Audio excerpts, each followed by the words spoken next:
Assalamualaikum warahmatullahi wabarakatuh semuanya. Perkenalkan, nama saya Ahmad Dian Mukhtarso. Saya adalah mahasiswa Ilmu Komunikasi Universitas Islam Sultan Agung Semarang.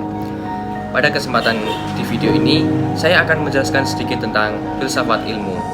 Dimanapun video ini dibuat juga untuk memenuhi ujian akhir semester mata kuliah tersebut.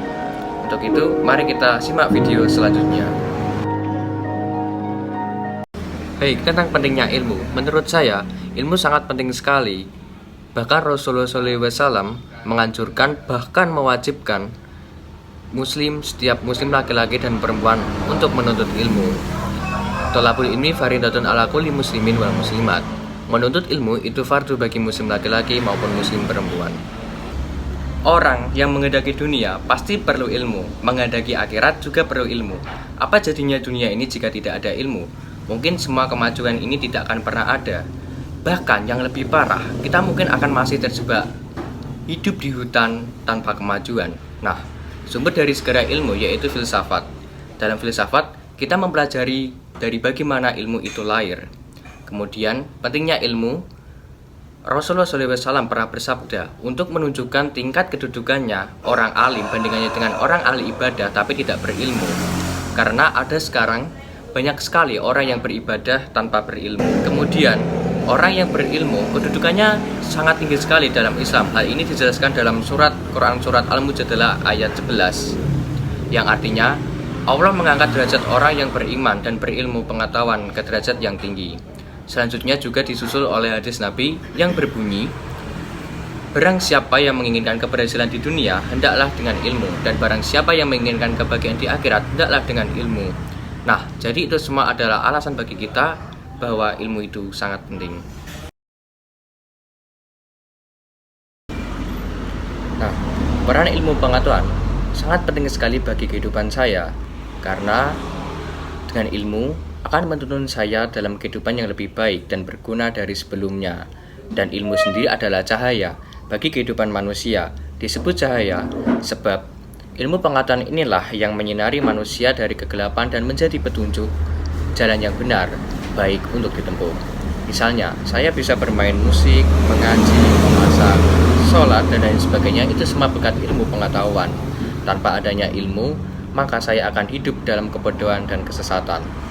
Berkat ilmu pengetahuan akan menjadikan pekerjaan yang terasa berat menjadi lebih ringan. Ilmu pengetahuan membuat jarak yang jauh menjadi dekat. Ilmu pengetahuan juga membuat manusia mampu berinovasi dan berkembang. Nah, contohnya yaitu adanya teknologi yang kita pakai seperti sekarang ini.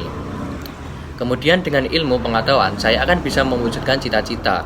Dan yang lebih penting dengan ilmu pengetahuan, kita bisa memahami kebesaran Allah Subhanahu wa Ta'ala melalui apa yang diciptakannya. Dengan ilmu pengetahuan ini menjadikan kita lebih mulia dari mereka yang sekedar ahli ibadah.